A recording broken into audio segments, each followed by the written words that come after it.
Orange County Registered Digital. Hello and welcome to the OCVarsity Gridiron Show, Week 7. I'm your host, Jonathan Khamis, being joined by Dan Albano and Steve Fryer. We're here at Modern Day. Long drive for you, right, Steve? Yeah, it was. I had to go all the way down my old Bristol Street. I had to dodge the big line at In and Out, which is always troublesome, but I made it here okay. Thank God. Yeah. All right, guys, our stars of Week 6. I have none other than Carlos Martin from La Habra.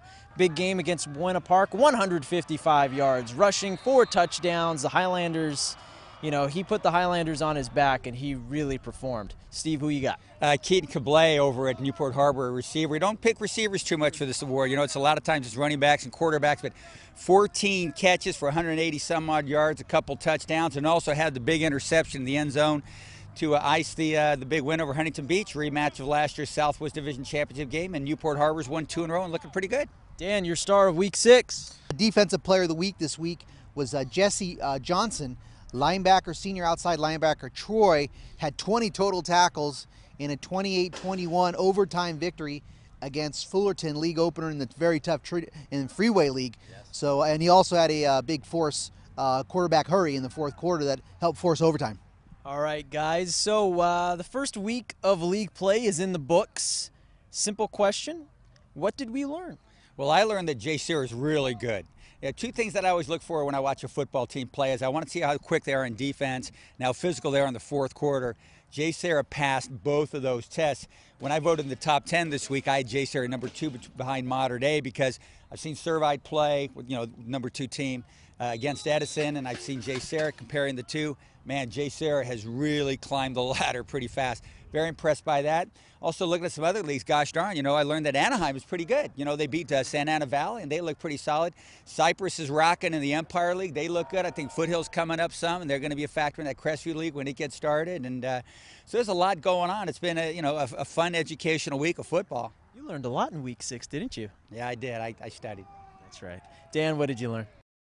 I would not go as high as Mr. Fryer on Jay Sear quite yet. I was impressive win against Santa Margarita, but I still voted Servite number 2. But I think it's not surprising, but the Trinity League just amazed once again. 3 games all very tight, 2 decided by 3 points, 1 decided by a touchdown.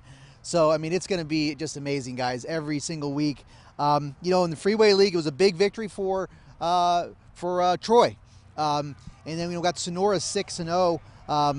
They're one of the few undefeated teams that we have left in Orange County, and those 2 teams play this week in a big Freeway League game. So got to watch out for that, that Freeway League. Our game of the week is a South County battle.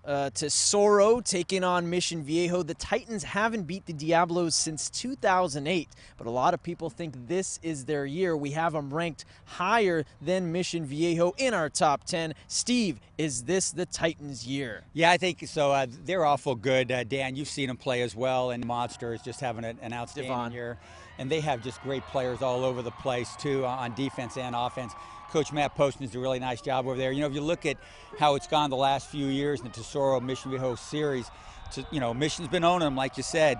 It's been like 27 points a game margin over those few years. I think Tesoro's going to be very hungry, and they've got the skill set to do it. One thing they're going to have to do is they're going to have to rush the passer pretty good, because it looks like Brock Johnson, the junior quarterback over there at Mission Viejo, getting his feet right. He's getting settled in, and he's looking pretty good. And, with 3 touchdown passes last week against Dana. So, if they could put some pressure on Brock Johnson, don't let him get comfortable. I think Tesoro can win this game. Dan, it's that old story of something's got to give. Both are on win streaks after losing early in the season. Yeah. How do you see this one playing out? Well, I think there were some Brock Johnson doubters out there at the beginning of the year, and I think he's answered a lot of those critics, and he's doing outstanding. And I think you got to give a lot of credit, like always, to the Mission Viejo coaching staff.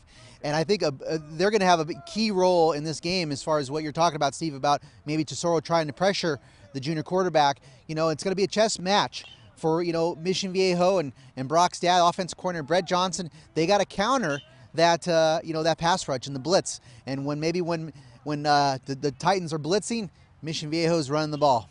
And when Tesoro's thinking it's going to be a run, maybe Mission's going to be passing. So I think you got it's going to Michigan's going to have a really diverse attack, I think, and really try to outfox that Tesoro defense. But I think Tesoro's going to get the win, though.